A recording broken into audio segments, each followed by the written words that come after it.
Abakkolinso Essuula 4. N'olwekyo Katonda nga bwe yatusaasira n'atuwa omulimu ogwo ogw'obuweereza, tetuterebuka. Twaleka ebyo ebikolebwa mu nkukutu eby'ensonyi n'empisa ez'obukuusa, era tetukyamya kigambo kya Katonda, wabula tulaga amazima nga bwe gali, ne tuleka buli muntu ow'omutima omulungi atulowoozeeko nga bw'alaba mu maaso ga Katonda. Era obanga amawulire amalungi ge tutegeeza abantu makweke, abo ab'okuzikirira be gakwekeddwa. Beba batakkiriza, Sitaani omufuzi w'ensi eno be yaziba emitima, n'abaziyiza okukkiriza era n'okulaba ekitangaala ky'amawulire amalungi ag'ekitiibwa kya Kristo, alabirwamu ekifaananyi kya Katonda. Ffe tetweyogerako, wabula tutegeeza abantu nti Kristo Yesu ye Mukama, era nti tuli baweereza bammwe olwa Kristo.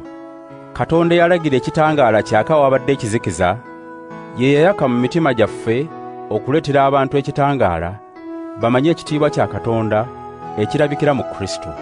Naye ffe abalinga ebibya eby'ebbumba, ffe tulimu ekyo eky'omuwendo ennyo, okulaga nti obuyinza bwonna bwa Katonda so si bwaffe.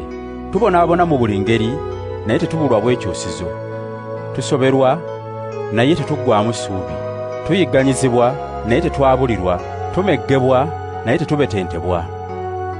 Bulijjo buli bwe tulaga, tugenda n'okufa kwa Yesu mu mibiri gyaffe, obulamu bwe bulyoke bulabikire mu mibiri gyaffe. Newankubadde nga tuli balamu, naye bulijjo tuba mu kabi ak'okufa olwa Yesu, obulamu bwa Yesu bulyoke bulabikire mu mibiri gyaffe egy'okufa. N'olwekyo okufa kukolera mu ffe, naye obulamu bukolera mu mmwe. Nga bwe tulina omutima ogw'okukkiriza ng'ogwo ye yawandiika nti, nakkiriza kyenava njogera. Naffe tukkiriza era kyetuva twogera nga tumanyi nti oyo yazuukiza Mukama waffe Yesu, naffe alituzuukiza wamu ne Yesu, n'atuleeta wamu nammwe mu maaso ge. Byonna biriwo ku lwammwe, ekisa kya Katonda kiryoke kyeyongera okubuna mu bantu, nabo beeyongera okwebaza Katonda n'okumuweesa ekitiibwa. Newankubadde ng'obulamu bwaffe obw'omubiri bugenda buseebengerera, naye obulamu bwaffe obw'omwoyo bufuulibwa bujja buli lunaku, kyetuva tulema okuddirira. Okubonaabona kuno okutono era okw'akaseera obuseera kututeekerateekera ekitiibwa ekinene ekitaliggwaawo era ekitageraageranyizika. Amaaso gaffe tetugatadde ku ebyo ebirabika, wabula ku ebyo ebitalabika. Ebyo ebirabika bya kaseera buseera, naye ebyo ebitalabika bya lubeerera.